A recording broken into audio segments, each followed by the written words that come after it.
let's talk about Delta drill presses, specifically this old Delta DP220. It's not really a DP220, that's just the name of this part, the casting number. You'll see all these parts are labeled DP and then a number, but everybody calls this a DP220. It's one of the earlier drill presses that Delta offered. Being an old tool, something we want to check is the grounding situation because it's not always the greatest. So I'm just holding that against there. Nothing. That's not good. That's not good. Even on the, okay, I gotta show you this. Even on the box, like the connectors and stuff like that. No grounding. Yeah, that's not good. That means this ground plug's just for show. Like, should be beeping if there's a ground. Yeah, nothing. That's a bad sign.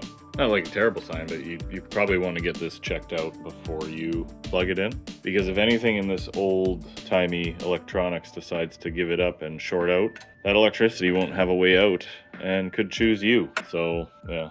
Got this really cool explosion-proof pin, though, or switch. I don't think I've ever seen one like that. It's a Condu. So let's find out why. Is it a broken wire? Did something come unclipped? Was it never grounded? Which, you know, you really don't want to play around with that. I'm interested to see how this switch works. It's just an explosion-proof cover on a switch. That's kind of cool. That's pretty cool. Now we got to figure out where that ground's going. Is there a break in the wire? Do I need a new cord? This is the wrong screwdriver. There it is. No, it's an old Leviton switch, 120 to 277 AC. I don't really see a 15 amp. So that should work. Electricians can correct me, right? But it's not very safe considering nothing's grounded. I see now a ground wire doesn't even come out at the end here. We turn our attention to this guy. Look at that nice hardboard. Yeah, as we can see, the ground is not even attached. There is no wire. So this tool, even though it has the plug, is extremely dangerous. And that's why you need to check. You need to have somebody that knows what they're doing check. Yeah, you could have 120 volts go through you in no time with this thing. So that means, at the bare minimum, I believe I have to get the cord replaced with a proper grounded cord that could be grounded to the chassis. So the electricity has a path to ground other than myself if any of these 100-year-old electronics decided to fail. The next thing to worry about with an old drill press are these belts. There's a reason we have belt guards now. My previous drill press also had this open top design, and one of the reasons that really sucks is if you're going to grab feed lever, I was focusing on my work, not where my hands were, and I swear to God, I felt I touched the belt. And that's about as close as I ever wanted to be to a belt. That's maybe almost as terrifying as the time I had my nail clipped on a jointer. But yeah, that could have been way worse, just like lots of accidents. Let's not ignore it and just admit that wearing belts aren't safe. There's a reason you don't see them anymore. Another thing I noticed with this drill press, the motor's sitting all the way down all the way down that it can, but this pulley's still higher than this pulley. So I'm thinking this bracket's on upside down. The table is cracked. This nut for adjusting it is a little beat up. It still works. I don't have a pin for the quick guides. Also, these round bases are notorious for tipping over. Might be why you don't see too many of these drill presses. So I've bolted mine onto a big square mobile platform that gives it less tendency to tip over. It's actually very sturdy. I have one of those fancy magnetic angle gauges, but of course I can't find it ever. I don't know if it's the fact that it's magnetic, it gets stuck to things and then I lose those things and I don't realize it. You can also use just one of these guys. I got this at Home Depot. You can tell like to half a degree probably. So there you can see I'm just on this side of zero. There I'm pretty much on zero. And there I'm just to the other side of zero. So I'm within half a degree. That's close enough for me. So I found this really cool Millennium Falcon desk lamp on clearance, and then I realized why it was on clearance. It's not really that bright. I have this magnetic sewing machine light, which I might work into it. It just takes 120, or so they claim. But you can also find just simple clip-on plug-in lights. This one does a pretty good job. I made this table like 2 drill presses ago, and it's kind of just still working, so I still use it. I don't bother with this because I can always just throw down another little piece of plywood if I want to drill through. T-tracks come in handy. They're screwed down. It's just a couple laminated pieces of stuff. This is like an old cabinet, MDF cabinet door. This is just some plywood. I think this is free plywood from an old crate. Fence slides in the T-tracks and lock. One stop block. I think I'm working on a second, but I don't remember why that's in there. I also have my 3D printed dust collection. I'm going to make a new version of this, and I'm going to get rid of the valve because I never use it. I don't know why I put it there. I just wanted to make this whole thing complicated, I guess. Actually, it's pretty easy. I just have to take out the middle spacer. I don't even have to remake this. That's pretty versatile. Anyways, this works really awesome. You can get right up close to the bit. It has some holding power, but it also is kind of a little floppy. The holding power gets better when the vacuum's actually on. The suction actually really holds this thing together, and you can kind of put it wherever you need it. It has the largest chuck I've ever seen in my life. The Jacobs Super Chuck. Ball bearings.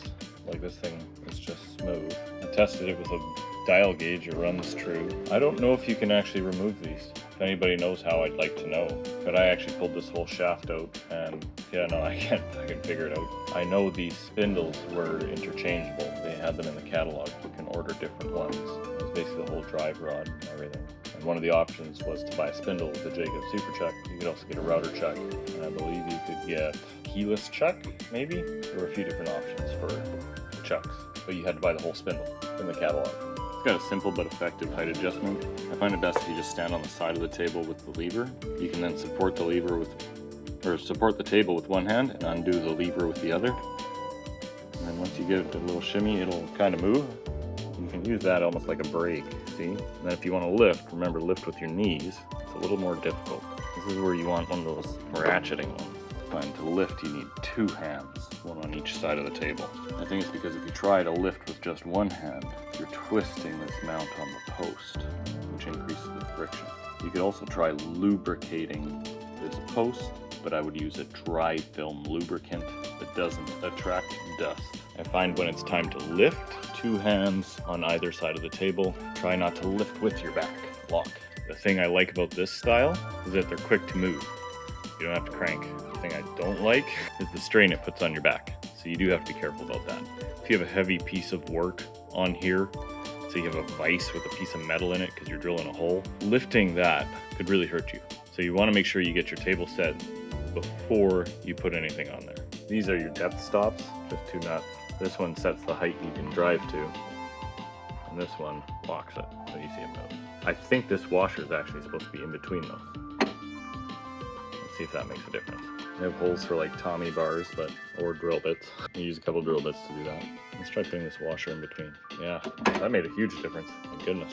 That washer made all the difference. I'm actually shocked. You can see when I engage this top one, the washer provides just a little bit of slip without turning this one. And that little bit of slip lets it also lock super tight, so that's not going anywhere. And you know, it's pretty easy to set.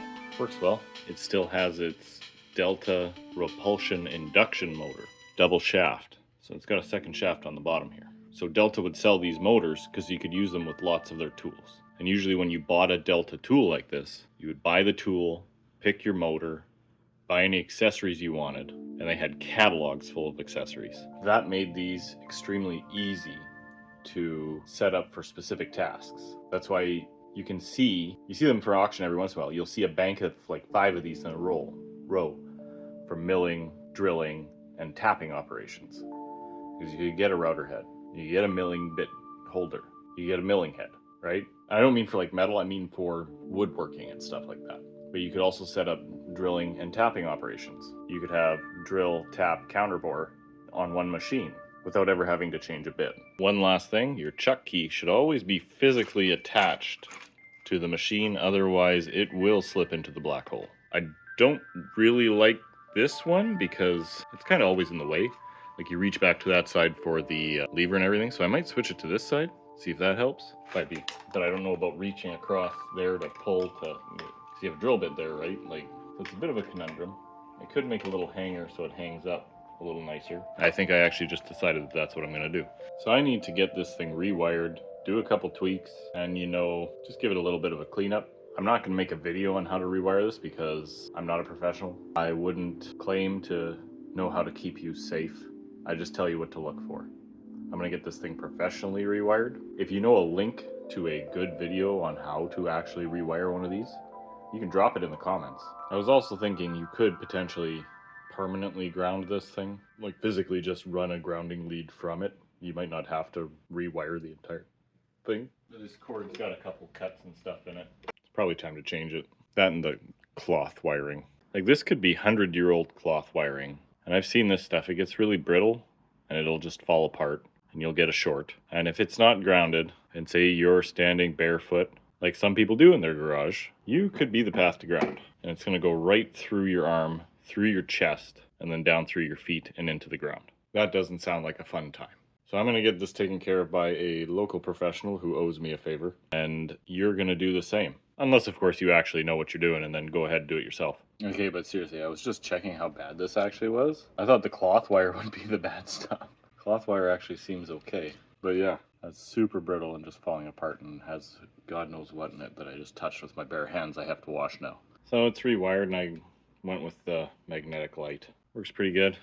I haven't really wrapped this up yet because I don't know exactly where I'm putting it. I think that's actually a pretty good spot, but we'll see how it works. But yeah, everything works, and most importantly, I am no longer the path to ground. The ground wire is. So that wraps up this kind of walkthrough of the drill press, especially an old drill press, and what you should maybe be looking out for before you buy one of these old drill presses. You'll see people selling them for a lot of money. I wouldn't spend a lot of money on one. I think these are a valuable tool for the budget-minded individuals if you can get them cheap. Thanks again for watching. If you enjoyed it, like and subscribe. A little goes a long way.